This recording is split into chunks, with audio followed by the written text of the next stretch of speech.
श्री स्वामी समर्थ जय जय स्वामी समर्थ. श्री स्वामी समर्थ जय जय स्वामी समर्थ.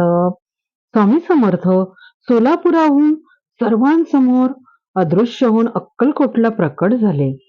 स्वामींनी सोलापुरात अदृश्य होताना सांगितले होते की अक्कलकोटाला प्रकट होणार आणि तिथेच राहणार.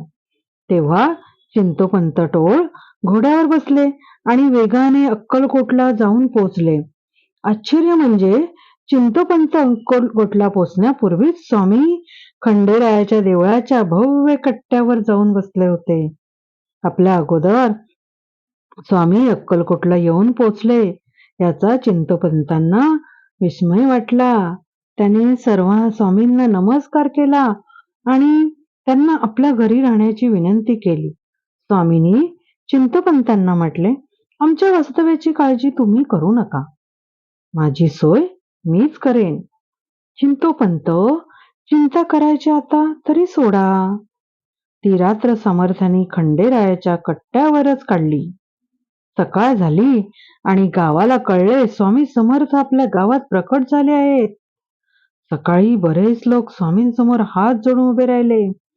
स्वामी परमेश्वराचे अवतार आहेत याची लोकांना जाणीव आता झालेलीच होती. पांडुरंग पुराणिक नावाचे एक भक्त स्वामींसमोर हात जोडून उभे होते. त्यांच्या सर्वांगातून स्वामी भक्ती अक्षरशः नितळत होती.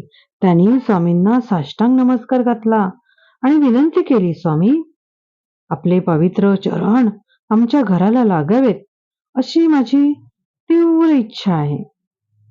पुराणिकांनी स्वामींना विनंती केली तेव्हा चिंतोपंत टोळ समोरच उभे होते. स्वामींनी चिंतोपंतांकडे एकदा पाहिले.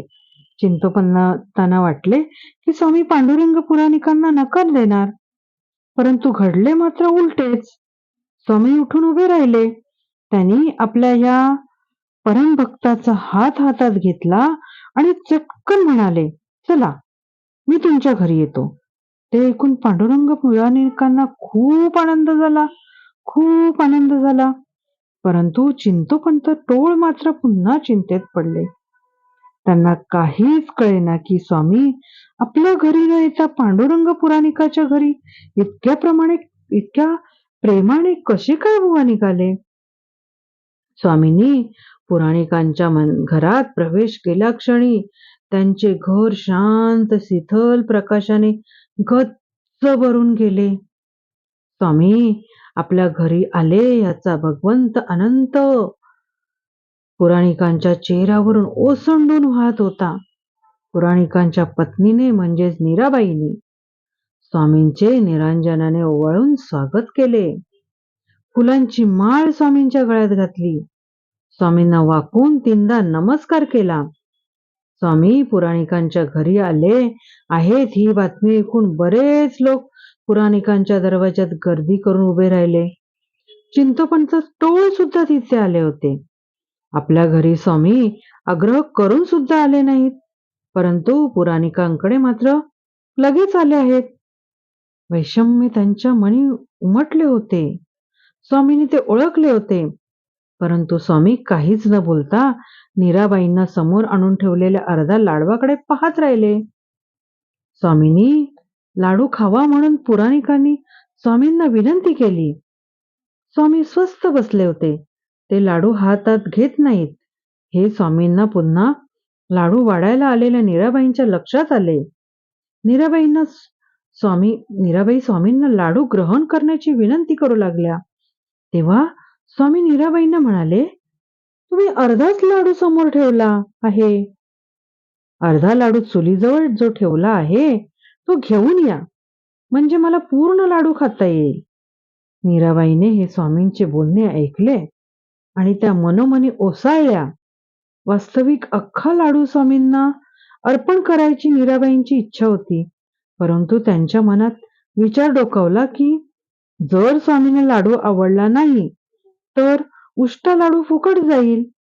त्यांच्या मनात उमटलेला विचार हा प्रापंचिक दृष्टीतून निर्माण झाला होता आणि स्वामींनी ते अंतर्ज्ञानाने ओळखले होते. मीराबाईंचे स्वामींवर उत्कट प्रेम होते, परंतु मनातल्या ह्या भक्तीच्या नंददीपाला लवचिक प्रपंचकाची विचारांची काळजळी चिकटली होती.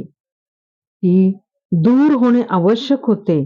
स्वामींचे बोलणे ऐकून मीराबाईंना अतिशय वाईट वाटले. त्यांच्या डोळ्यातून घळघळ अश्रू वाहू लागले. स्वामींनी आपल्या मनातले हे भाव ओळखले याची खरे तर मीराबाईंना जाणीव झाली होती. स्वामी चटकन म्हणाले, माते, काळजी करू नकोस. आणि स्वामींनी तो अर्धा लाडू मनापासून खाल्ला.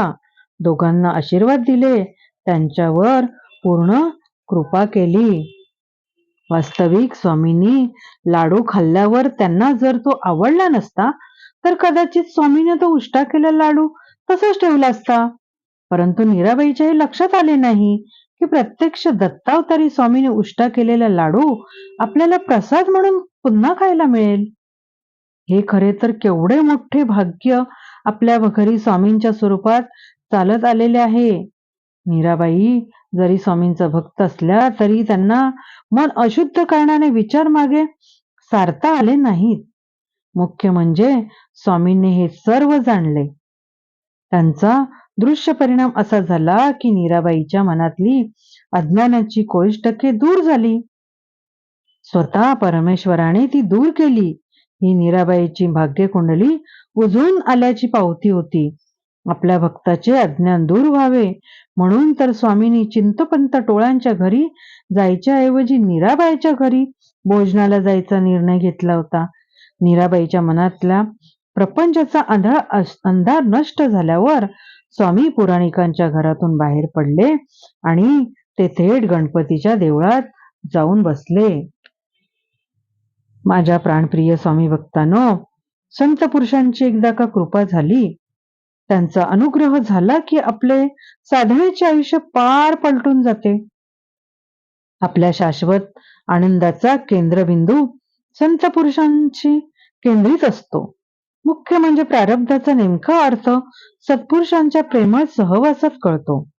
प्रारब्धात जे जे काही लिहिले गेलेले असते ते भोगणे जरी चुकले नाही तरी सत्पुरुषांच्या आशीर्वादामुळे सर्व काही सहन करण्याची अपूर्व अशी शांत ताकद आपल्याला लाभते.